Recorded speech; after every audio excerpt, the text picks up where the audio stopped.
Yallwire in Nashville off of Music Row, where Jason Aldean is celebrating not one, but 2 number ones. Been going round and round all day, baling some hay and stacking it all up.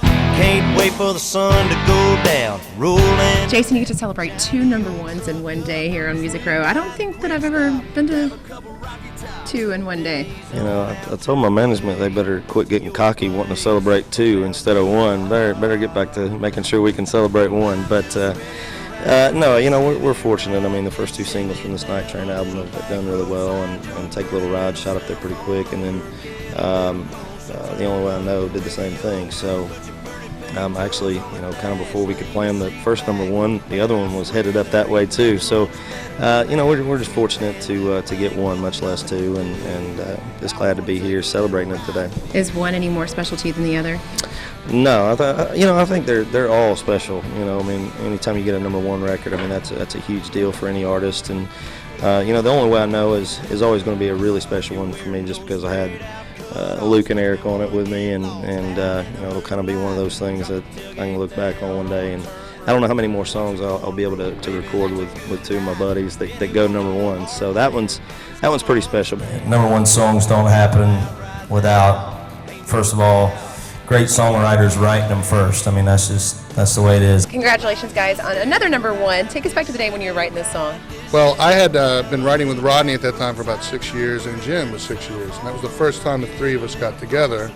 And I came in, if I recall, with the riff and that chorus of na na na na na na na, and you just kind of throw it out there, and Rodney pounced and did his Rodney thing. We wrote this song for the previous record. We got it in a little bit late, and it didn't stick. And Michael Knox told us, he said, man, we almost cut it. And I thought he was just like trying to make us feel good because it didn't make the record. But right as soon as they started making the next record, they put it back on hold, and it ended up being, you know, a good song for Jason. I think altogether now we're up to 11 number ones. I know, it's crazy. Do you have a special spot you put these plaques in?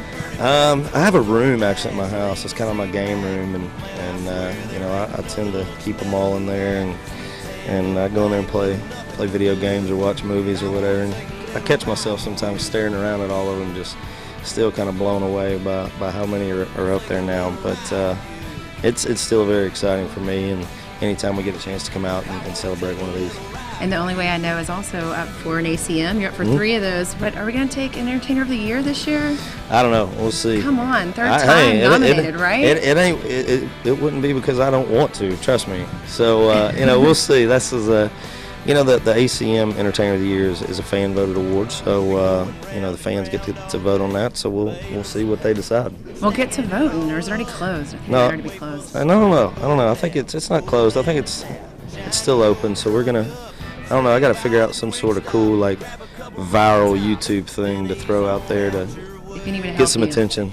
I'll call you. We'll come up with something good. Sounds like a good plan. Well, you're out there trucking around your Night Train tour. It's been selling out stadiums all across the country. This past weekend we had a huge show, my first ever show at Madison Square Garden, sold out in about 7 minutes. How exciting was that, selling out Madison Square Garden? Big deal for you? Yeah, it was great. I mean, that's obviously a huge, honor to play that building for any artist, and to sell it out, especially your first time being there, is pretty incredible. So it was a big night, and just the fact that we can go to New York and sell that many tickets to me is insane. So hopefully it's not my last time playing there. I hope we get to go back and do it again, and the fans there were incredible, so I had a great time. Well, you've come a long way from playing little bars, and from being a country boy into these big cities is a little intimidating. A little bit, yeah. But it's been nice. I mean, I've gotten to see a lot of places and experience a lot of things over the last 8 years or so that I'd never done before, and so it's been good. It's been fun. It gets a little overwhelming at times, a little out of my element, which sometimes that's not a bad thing to take me out of my comfort zone. So it's it's still something I enjoy. I still love going around, traveling, seeing new places, meeting people, and it's still a lot of fun to me. Awesome. Well, your 2013 is off to a strong start, and you're still celebrating your birthday week, I would assume. Of course, I usually celebrate my birthday for about a month, actually. You know what I mean? So I think I got a couple weeks left, and absolutely. Then I'm officially 36. Cheers to you. Congratulations on everything. Thank you very much. Well, I'm just ready to ride this Chevy down a little back road. Find your pretty little cell phone